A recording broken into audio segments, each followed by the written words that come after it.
성경 말씀은 고린도전서 15장 20절입니다. 그러나 이제 그리스도께서 죽은 자 가운데서 다시 살아나사 잠자는 자들의 첫 열매가 되셨도다. 기독교 최대 명절은 부활절입니다. 어떤 사람들은 성탄절이 아니냐라고 생각하는 분들이 있는데 사실은 부활절이 교회의 최대의 명절입니다. 이 부활을 말하기 위해서는 먼저 죽음을 말해야 됩니다. 왜냐하면 부활은 죽음을 전제로 하기 때문입니다. 예수님의 죽으심은 자연사 하신 것이 아니라 강제로 십자가에서 죽으심을 당하셨습니다. 십자가는 인류가 고안해낸 그 형벌 가운데 가장 잔인한 것 가운데 하나입니다. 왜냐하면 그 십자가형은 가장 극악한 사람에게 주어진 형벌이었습니다. 예를 들면 황제에게 반역을 하고 황자를 축출하고 자기가 왕이 되려고 했던 그런 사람들에게 본때를 보여주려고 아주 가장 잔인한 방법으로 재발 방지를 하기 위해서 가해졌던 형벌이기 때문입니다. 예수님 바로 이렇게 가장 끔찍하고 잔인한 형벌 십자가형을 받으면서 죽으신 겁니다. 하나님의 아들 예수 그리스도께서 왜 이러한 끔찍한 십자가형을 당해야만 했습니까? 그 이유는 이사야 53장 5절에 기록이 되어 있습니다. 그가 찔림은 우리의 허물 때문이요 그가 상함은 우리의 죄악 때문이라. 그가 징계를 받음으로 우리는 평화를 누리고 그가 채찍에 맞음으로 우리는 나음을 받았도다. 예수님이 그 십자가형을 받으신 이유가 여기 네 가지가 나오는데요. 첫째는 그가 찔림은 우리의 허물 때문이라 이렇게 말씀합니다. 예수님은 찔리셨는데 6군데나 찔리십니다. 하나는 이 머리에 가시면류관을 쓰셨는데 그 가시가 머리를 찔러서 흘리는 그런 피입니다. 그리고 양손에 대못이 박혀가지고 2개가 있고요. 그 다음에 양발을 포개서 거기 하나를 아주 대못을 아주 가장 큰 그 못을 박는데 그래서 이제 손발에 4개 하나가 더 있습니다. 그것은 가슴에 또 이제 구멍이 나 있는데 그 찔린 자국은 바로 창자국입니다. 예수님이 죽으셨는지 확인하기 위해서 로마 병사가 그 찔른 그런 창자국이 되는 것이죠. 우리 예수님께서는 7시간 동안 그렇게 찔린 곳에서 피를 흘리면서 마지막에는 그 창자국으로 심장을 찔러가지고 심장이 나오면 피까지 쏟으면서 피 한 방울 남김없이 우리를 위해서 피를 흘리시게 되는 겁니다. 왜 주님이 그렇게 찔리셨는가? 그 이유는 바로 우리의 허물 때문이라는 겁니다. 허물이라고 하는 것은 죄라고 명시되지 않는 모든 인간의 악한 마음과 생각에서 비롯된 것들을 말합니다. 어리석고 무지해서 몰라서 지은 죄도 있고요. 또 시행착오를 겪는다든지 또 말씀드린 것처럼 명시는 되지 않았어도 아주 못된 마음을 가지고 남을 미워하고 싫어하고 괴롭히고 그러면서 한 못된 모든 나쁜 것들에 대해서 용서하기 위해서 우리 예수님께서 찔리셨다는 겁니다. 또 이 두 번째, 그가 상함은 우리의 죄악 때문이라. 우리 예수님은 상하셨어요.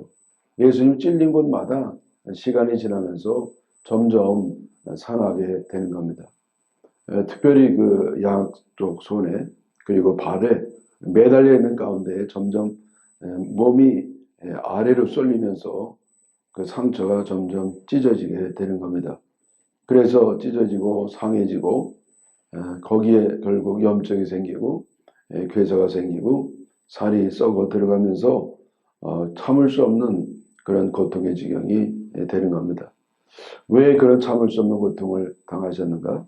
그것은 우리의 모든 죄악을 용서하시려고 당하신 고통입니다. 또 세 번째는 그가 징계를 받음으로 우리가 평화를 누린다고 말씀하고 있습니다. 예수님은 죽으실 때 그냥 죽으신 것이 아니라 억울하게 누명을 쓰고 죄인의 모습으로 그렇게 죽으시게 됩니다. 예수님께서는 말도 안 되는 그런 벌을 받으신 겁니다.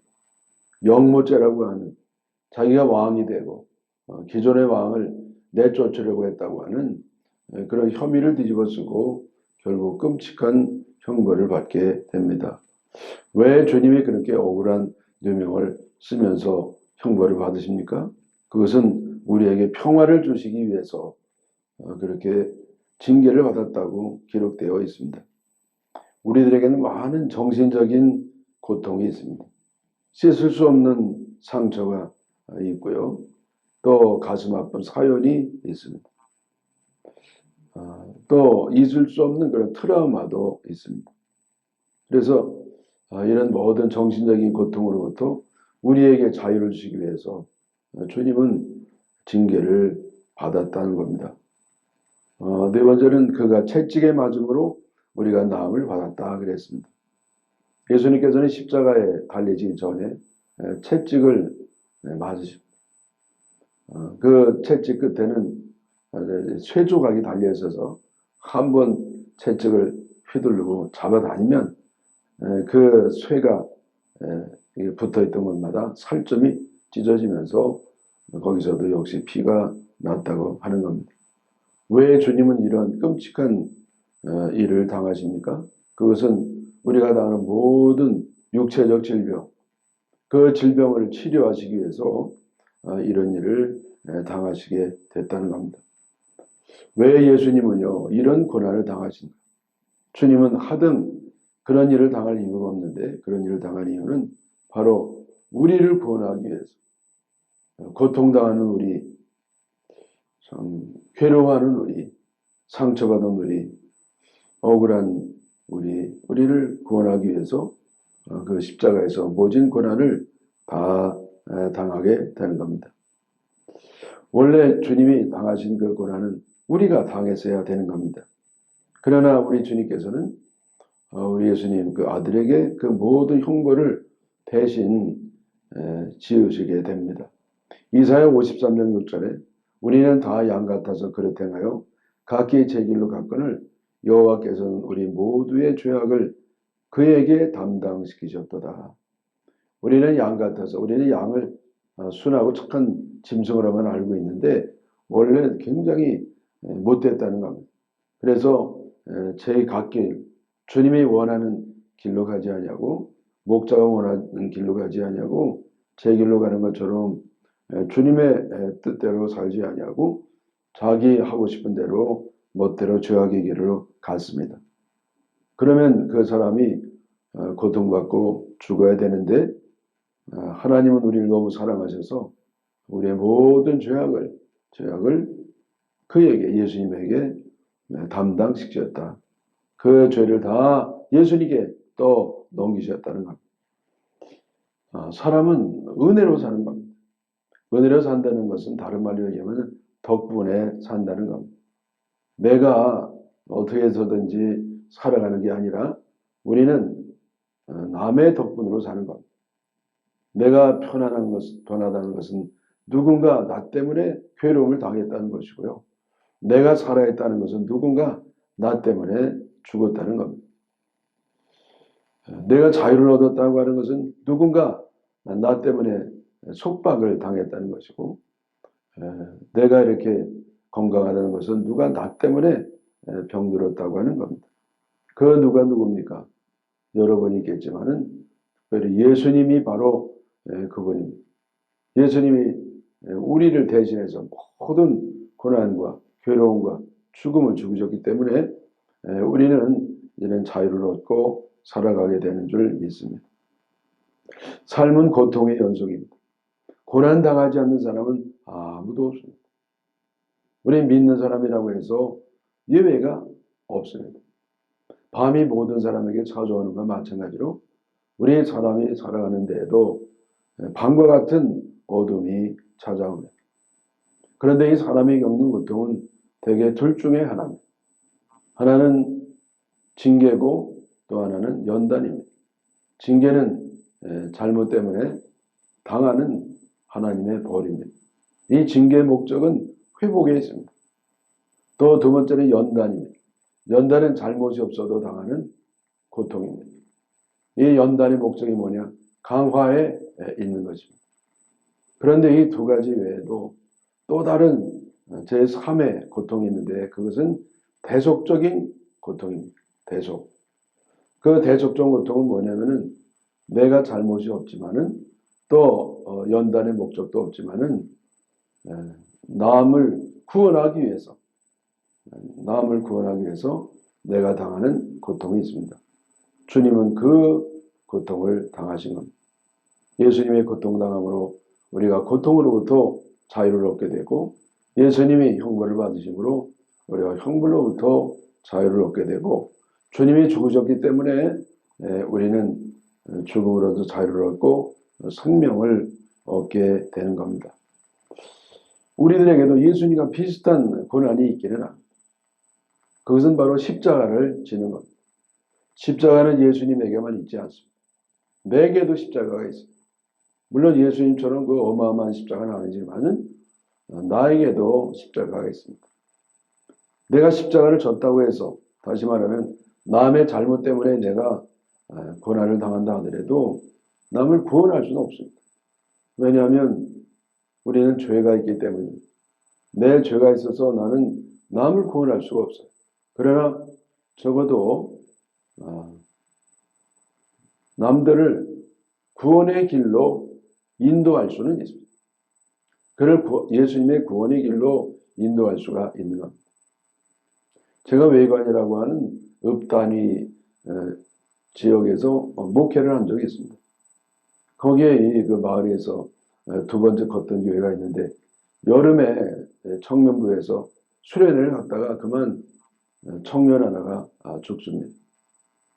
그 낙동강 상류 지역에 가서 텐트를 치고 자는데 갑자기 폭우가 오면서 그냥 쓸려 내려가가지고 청년 가운데 한 명이 안타깝게도 죽는 겁니다. 그런데 하필이면 그 청년이 누구냐? 집에서 교회 나가면 그렇게 반대했던 그런 집안의 외아들이 죽었던 겁니다. 그래서 이제 난리가 났습니다. 그 아버님이 술을 잔뜩 잡수시고요. 밤만 되면 교회 목사님 사택에 와가지고 문을 두드리면서 죽은 내 아들 살려내라고. 너 때문에 우리 아들이 죽었다고. 그러면서 밤마다 찾아와서 문을 두드리고 발로 차고 이렇게 난리를 치는 겁니다. 어떤 날은 목사님이요 견디다 못해서 나가면요 그냥 붙잡고 멱살을 잡고 큰 폭력을 쓰고 그렇게 했습니다. 하루는 이렇게 또 목사님을 또 나왔는데 그렇게 난리를 부리다가 이분이 그냥 털썩 땅바닥에 주저앉았습니다. 그러면서 엉엉 울면서 목사님 미안해요. 내가 어디서 이렇게 하소연을 할 수가 있겠습니까? 그러면서 미안하다고. 그러면서 놀라운 얘기를 하는데 내가 다음 주부터 교회를 나온다는 거예요. 왜냐하면 이 아들 이 교회 나가는 반대했던 아버지가 그 아들의 그 유품을 정리하다가 일기장을 보는 겁니다. 개떨이 일기장에 그 청년이 예견이라도 한 것처럼 내가 죽으면 천국에 가는데 우리 가족도 다 교회 와서 예수 믿고 천국에 오면 좋겠다. 큰 걸 보고요. 참 내가 이제 아들을 만날 수 있는 길은 단 하나구나. 나도 예수 믿고 천국 가야 되겠구나. 그리고 그 다음 주부터 교회를 나갔다고 하는 그런 것을 제가 잘 들었습니다. 예수님은요, 그 모든 고난을 통해서 우리를 구원하셨습니다. 그리고 사흘 만에 부활을 하십니다. 그래서 우리가 예수님의 대속의 은혜를 믿으면 구원을 받는 것처럼 또 우리가 예수님 부활을 믿으면 우리도 예수님처럼 부활하게 됨을 믿습니다. 이 부활 사건에는 세 가지의 시제가 있습니다. 과거요, 현재요, 미래의 부활을 말하는 겁니다. 우리 예수님은 과거에 분명히 이스라엘 2000년 전에 부활하신 분이십니다. 어떤 사람들은 부활을 도무지 믿지를 못해요. 죽은 사람이 살아나는 것은 있을 수가 없다는 겁니다. 그러나 영원한 불변하신 성경 말씀은 분명히 말합니다. 고린도전서 15장 12절에 그리스도께서 죽은 자 가운데서 다시 살아나셨다 전파되었거늘 너희 중에서 어떤 사람들은 어찌하여 죽은 자 가운데서 부활이 없다 하느냐. 분명히 예수님께서 죽은 자 가운데서 부활했다고 전파가 됐는데 너희들 가운데 어떤 사람들 왜 믿지 않느냐? 바로 하나님의 말씀입니다. 또 이 부활 사건은 과거에 국한된 사건이 아닙니다. 오늘날에도 예수님 부활은 일어나고 있습니다. 누구에게 일어납니까? 바로 예수님 부활을 믿는 사람의 심령 속에 예수님 부활이 지금 현재 진행형으로 일어나게 되는 겁니다. 우리가 예수님 믿으면요, 성령의 능력으로 두 가지의 역사가 일어나요. 하나는 뭐냐면 의롭다고 칭해주는 것, 혹은 의롭다고 인정해주는 겁니다. 우리는 의롭지 않죠. 그러나 주님이 은혜로 우리를 의롭다고 인정해 주셔가지고 구원해 주는 겁니다. 또 하나는 무슨 일이 일어나느냐? 이와 동시에 신생, 거듭나는 중생이 일어납니다. 우리가 그냥 예수 믿고 그저 복 받고 그 정도가 아니에요. 우리가 예수 믿음으로 이제 새롭게 거듭나는 겁니다. 그래서 갈라디아 2장 20절에요. 내가 그리스도와 함께 십자가 못 박혔나니 이제는 내가 아니요 오직 내 안에 그리스도께서 사시는 것이라. 예. 여러분, 내가 예수님 믿을 때 내가 십자가에 못 박았나니 내가 죽습니다. 죽고 이제는 예수님처럼 부활합니다. 예수님처럼 부활할 때는 내가 부활하는 게 아니라 예수님이 내 안에서 부활하시는 거예요. 이제 사는 것은 내가 아니요 그리스도께서 내 안에 사시는 것이라. 예수 그리스도께서 내 심령 안에 사심으로써 나는 이제 예수님으로서 살아가게 되는 겁니다. 그리고 하나님의 자녀가 되어가지고 하나님을 닮아가면서 주님을 닮아가면서 그래 성장하는 놀라운 예수님 부활에 동참하게 되는 겁니다. 세 번째는 미래의 부활 사건이 일어나는 것입니다. 예수님은요 승천하셨다가 마지막 날에 다시 오십니다. 그때 모든 죽었던 사람들이 무덤을 박차고 일어납니다. 그리고 저 하늘나라로 가는 것, 휴거하는 것이죠. 그래서 저 천국에서 주님과 함께 영생복락을 누리는 것, 그것이 우주적인 종말적인 부활, 이 세상 끝에 일어날 부활의 사건을 말하는 겁니다. 과거에는 예수님이 부활하셨고요. 현재는 예수 믿는 성도들이 부활하고 있고 마지막 날에는 우주적으로 부활의 사건이 일어나게 된다고 하는 겁니다. 이렇게 부활을 믿고 부활에 동참하는 사람들은 결코 절망함이 없습니다. 무덤은 죽음과 절망을 상징합니다. 사람이 죽으면 그것으로 끝나는 겁니다. 희망도 살아있을 때 희망이지 죽었는데 무슨 할 말이 있겠습니까? 죽으면 모든 게 끝나는 겁니다. 이 절망한다는 것이죠. 그러나 이렇게 예수님 부활을 믿는 사람들은 죽음이 끝이 아닙니다. 무덤이 끝이 아닙니다. 무덤이 박차고 일어나는 겁니다. 그래서 우리는 무덤에서도 희망을 보고 죽음에서도 부활을 믿는 독특한 사람들이 바로 부활을 믿는 성도들입니다. 우리는 살아가면서 많은 고통을 당하면서 삽니다. 때로는 감당치 못하는 그런 어려움도 겪습니다. 사업이 완전히 쫄딱 망할 때가 있습니다. 부도가 나고요. 쫓겨다니고요. 도저히 이제는 회복 불가능한 쫄딱 망하는 경우가 있습니다. 또 병에 걸려도 이제는 난치병, 불치병에 걸려가지고요. 말개가 돼서 이제는 죽음만 바라보는 그런 사람도 있습니다. 주님은 감당치 못한 시험을 주시지 않는다고 그랬는데 우리는 살다 보면 왜 이렇게 감당하지 못할 어려움이 많은지 꼼짝없이 망했고 꼼짝없이 죽을 수밖에 없는 그런 절벽에 떨어지는 경험을 하는 경우가 있습니다.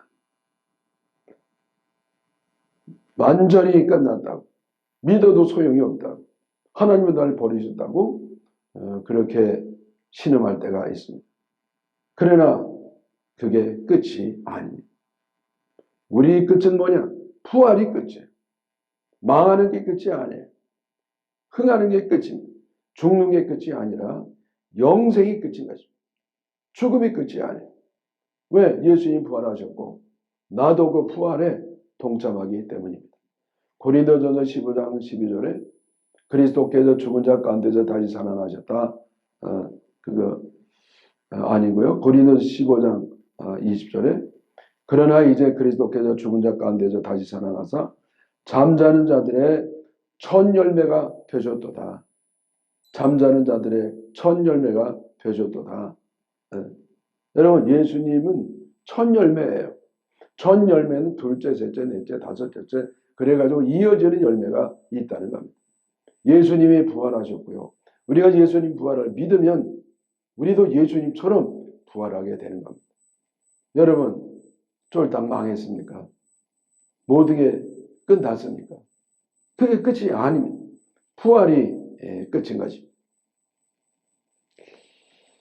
그래서 우리 부활절에 부활하시기를 바랍니다. 이 부활절은 단순히 예수님 죽으심을 기억하고 기념하고 감사하는 것만 아닙니다. 물론 그런 것도 해야 되겠지만은 그것보다 더 중요한 것은 주님의 부활에 동참하는 것입니다. 이 부활에 동참하는 사람들은 절대 실망하지 않습니다. 포기하지 않습니다. 낙심하지 않습니다. 죽지 않습니다. 죽어도 다시 삽니다. 그래서 승리하시고 주님께 영광 돌리시기를 주님의 이름으로 축원합니다. 부활의 주님, 우리도 예수님 부활에 동참하게 하여 주시옵소서. 부활의 능력으로 일어서고 승리하게 하여 주시옵소서. 예수님의 이름으로 기도하옵나이다. 아멘.